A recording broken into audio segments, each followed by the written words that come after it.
Hey everyone. So I did go to church this morning and came back, and that one of my prayer cards went missing, so I had to reorder it. It's not the same.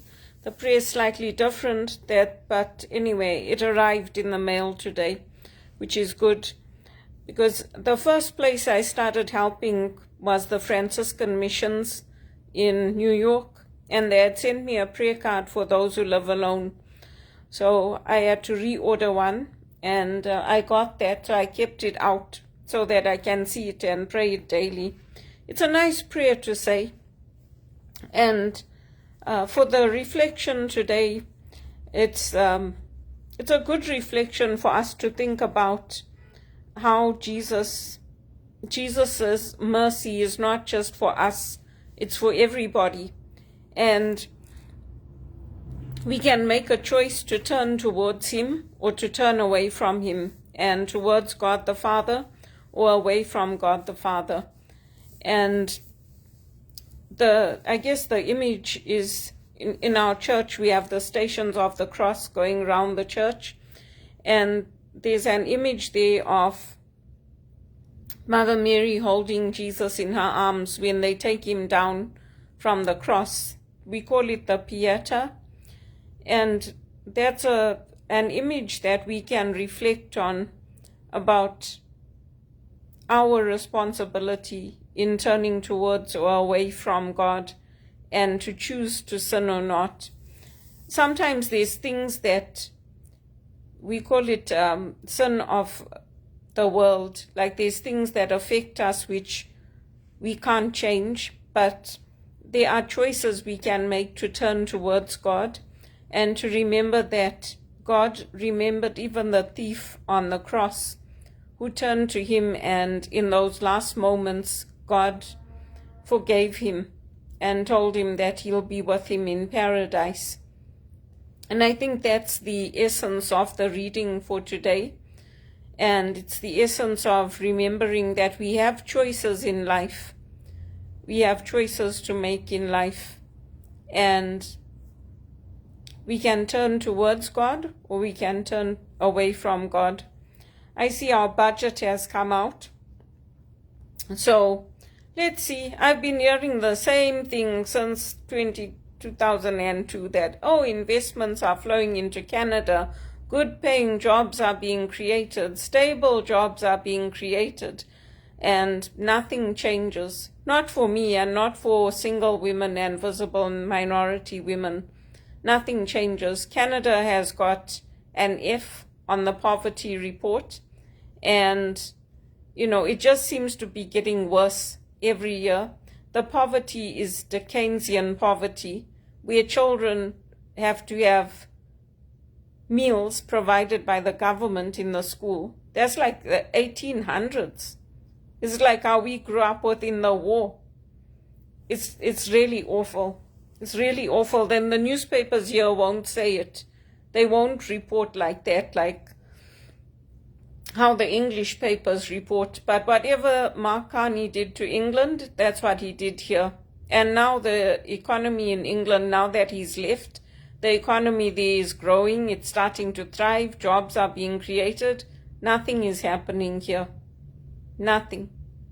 So I'm still applying for jobs left, right, and center.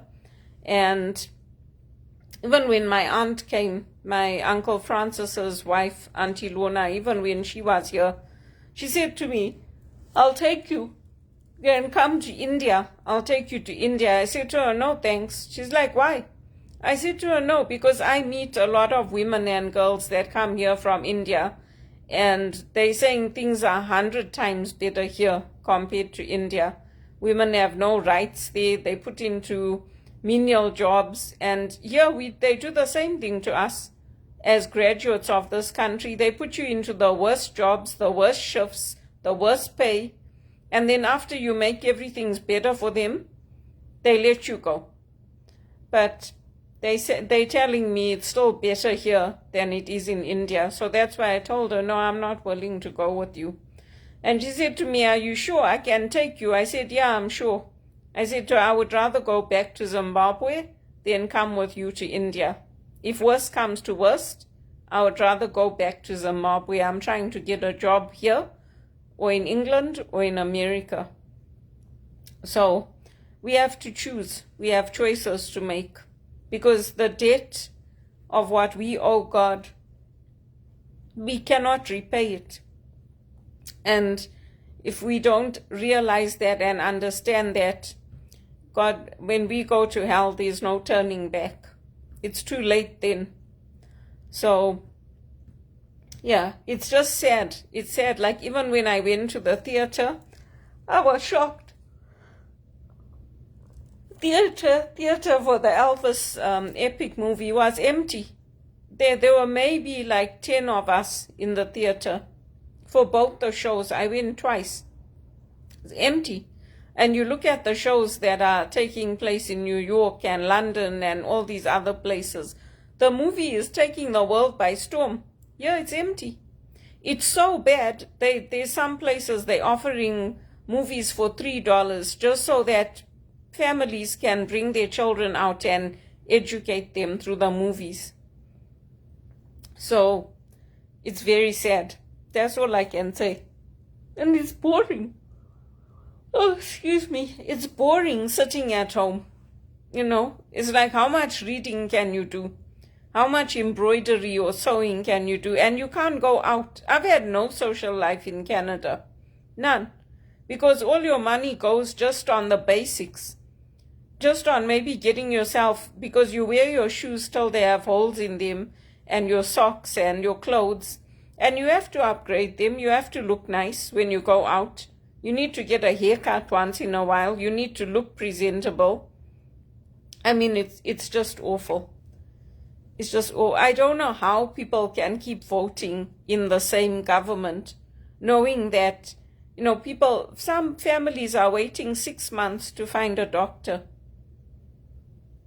You know, I just don't understand it. I don't understand people who want to live off welfare and who want to live off government handouts. And because people like me who try to get loans for our ministry work, for me as a spiritual director, we don't get the support. The Bank of Canada doesn't lend, and all these places that say they help startups. I've tried all of them. I've sent proposals out to law firms, to Goodmans, to TD, to RBC, to CIBC. There's no support. There was no support when I did my master's. Thankfully at that time I had work because people knew I was studying at Regis, so that helped. But once I graduated, I had no work. 3 to 6 months. How can you survive on 3 to 6 months of work? You can't. So it's very sad. And these people, when they die, they're going to have to answer to God for what they've done. Because at the end of the day, they're not elected just for the sake of it. They're elected to represent us. They're elected to do good for the people, for the country, not to drive us into Dickensian poverty and then accuse us of having mental health problems. Oh no. It's sad. I'm telling you, it's sad. But anyway, our hope and our joy comes from our depending on the Lord. And even if you look at the roots, the roots of our faith, that's where we have to be strong. Because if we don't have that, we have nothing. If we have that, we have everything. And even if you lose, like we lost everything in Zimbabwe, I lost everything. And I came here, I just have whatever my mother picked to send me. And I mean, I don't have everything of what I had in Zimbabwe. And all these things like having a condo with a swimming pool and all that, it doesn't mean anything to me. I was very happy in my old condo and we didn't have a swimming pool there.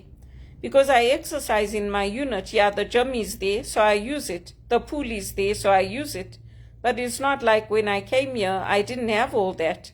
So God has blessed me in that way. But I mean, like this, sitting at home and not being able to fulfill your duties to Canada, not being able to work and be a taxpayer and be able to, even if you're going out, you're supporting the economy.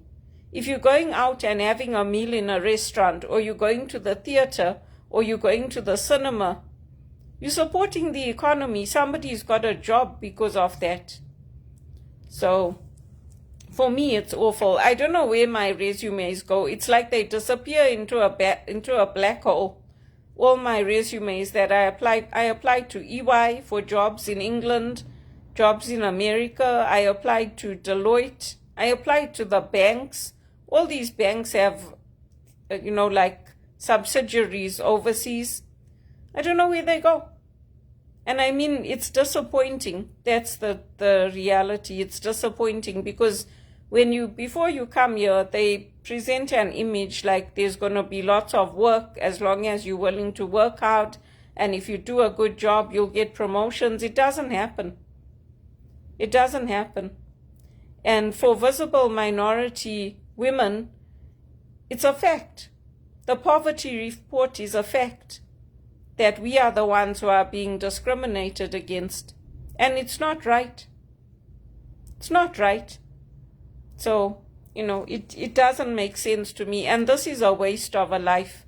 If you come to a country and you get to see your parents maybe after 2 years and you're living in the same country, you can't travel, you can't do anything because you're always being put into minimum wage. You're put into jobs where there's no really human rights, where if you speak up, you don't get treated with the respect you should.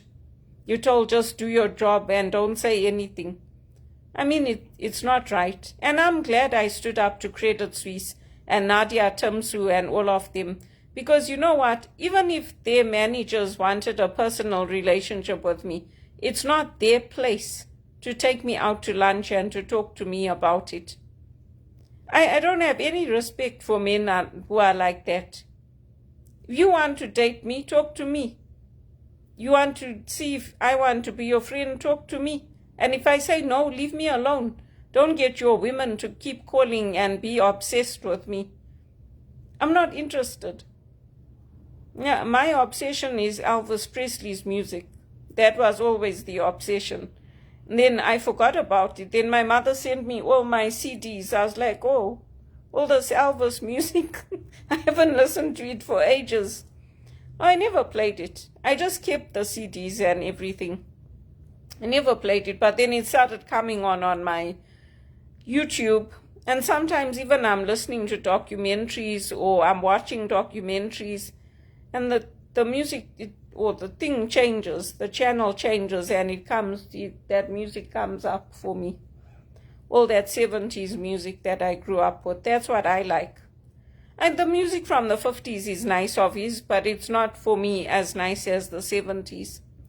And he was just a gem to watch. It was like God made everything perfect in one person. And then everything else got broken. Anyway, if you get a chance, go and see Epic. Baz Luhrmann really did do a good job. I can't believe they had to go to the salt mines to get those things out. That clips that they used. But yeah, it's just very strange. It's very strange how my life has gone in this country. And it's very strange that people allow them to coordinate it, including the police. They should let me go and work in New York or go and work in England or somewhere where it's more dynamic and things are growing and things can change. Instead of keeping me here in a country that they know like the growth is the worst out of the G7, there's no opportunities, and they don't even support you. There's no basic income. There's no income to say, okay, yeah, we know what, there's no jobs and we know people have to stay at home, so this is going to be put into place while you look for a job. There's nothing like that. Once the EI runs out, it runs out. So, I don't know. I'm tired of it. I'm tired of lining up at job shops and putting my name forward and going out and networking and building relationships and doing good, and nothing good works out for me. I'm tired of it. Really and truly. This is not God's world. This is not the way God intended the world to be. This is evil, what they're doing. It's like how the Romans treated people. It's very bad. It's very, very bad. That's all I can say. It's sad. It's sad. Even that retired police officer, Jen, who interviewed me from Toronto Job Shops, even she was saying, she was saying it's like my resume seemed to disappear into a black hole. I said to her, yeah, I do get responses. I get rejections, but at least they're getting back to me. But it's awful. It's an awful way to live. And you know what? For us Christians, for the women, it's a waste of your life. Because you are raised in the Christian culture that you work. Both men and women work. You don't just sit at home and say, oh yeah, I'm just going to sit at home and sponge off the economy. It's very sad. That's what I can tell you.